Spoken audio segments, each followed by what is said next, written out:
every business right now is going through a journey of empowerment with their teams when it comes to these new AI tools. And I think there's kind of 3 stages of how that happens. I think the first stage is teams start using these tools on an individual basis, or individual team members start using these tools on an individual basis, but the business owner is too busy. Maybe if they're not someone who's super technology savvy, they might not be driving technology innovation. And so they might be, I don't know, using ChatGPT for recipes at home. They might use it instead of Googling because it's a bit better than Googling, but they're not really confident with the tech like, many of us are, who have used it for 6 months or a year, and we've found our feet.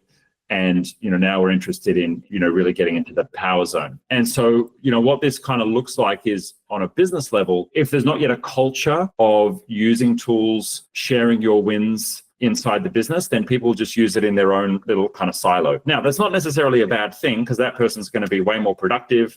They're going to be getting good advantages on an individual level, but it doesn't really help the company as a whole. So stage 2 is, and I generated this with Gemini, by the way, which is why some of the spelling's a bit funny. So stage 2 is kind of like people start trying, and there's some failures, but you start getting some kind of like weird stuff happening, right? Like you email a colleague and you get back an email which is clearly just cut and pasted from ChatGPT, right? They haven't put any thought into it at all. They've just literally took what you sent them, cut and pasted it, and then they just cut and pasted the response and they sent it straight back to you. And that's a bit frustrating, because we all want everyone on our team to be actually applying critical thought, right? But I would say at this second stage, we should still encourage everyone to push through that stage, because that is the team finding their feet. So be careful at that stage not to say to the team, hey, you shouldn't use AI, or don't use AI for emails, or don't use AI to chat to me. I want the team to use AI, but the catchphrase we use inside itGenius is AI thinking, and that means AI plus thinking. Like, you have to actually think.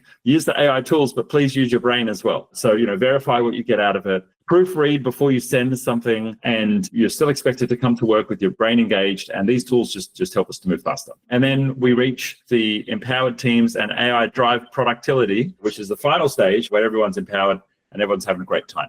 And that sounds like the stage that you're in right now, which is you feel empowered, you feel a bit more confident with these tools, but you will have other team members right now who are at these different stages. And this is the journey that the organization needs to go on to adopt more of these tools. So that I'll leave with you, what that looks like to manage or support that change in the business. If you can help promote that change, then that's really awesome. I've got a great video on managing change on our channel. This is a model for managing change, which I really recommend. Really simple to follow, and I think is very applicable here as an organization is going through change. But little tip or a couple of things that you may choose to add in to your promotion of tools inside the business. One of the things that we did is we created a chat room called itGenius. And in that chat room, we encourage the team to post what they are doing with AI tools. So if they've created something cool inside of, VO, a video that they've created, if there's new AI features being released for an app that we're using, if they see something cool on the internet, showing something off. Here we go. I showed off yesterday what I found there with our product development, brought in all of our product development meetings, and I found that really interesting. And so as much as possible, we are encouraging the team, hey, share what you're working on, share tips, share inspirational stuff.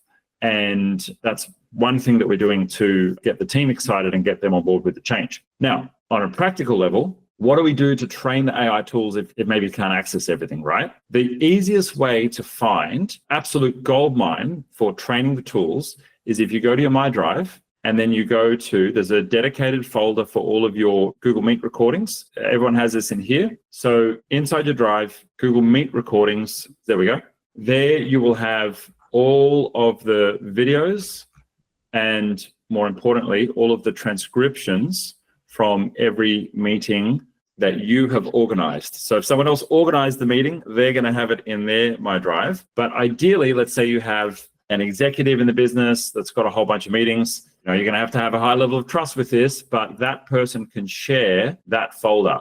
Now, I've shared this folder with my PA. It's also shared with Scott as well. So they have access to those files. They can use them for training. If they want to run, covert counterintelligence against me, they can go ahead and do that. But we try and keep a pretty transparent company. I wouldn't share this with every single person in the business, obviously, but a few people that I trust, I share this folder with. If there is someone who tends to organize the team meetings for your company, that would be the person to put the meet recordings in a shared folder.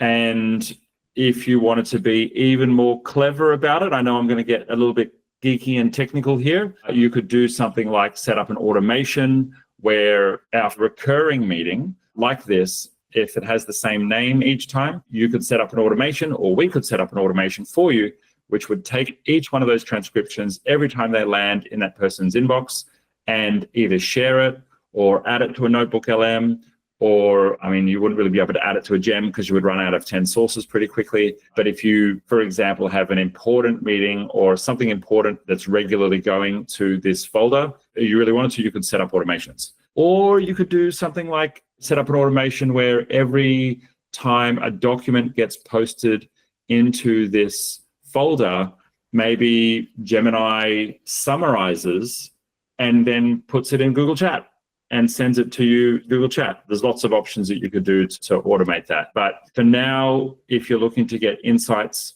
from different areas of the business, you're going to have some sharing and some collaboration happening on the transcript files to be able to get access to that. If you need more help with what we've covered in this video, itGenius provides support services to businesses all over the world with problems just like this. Click the link below to get started.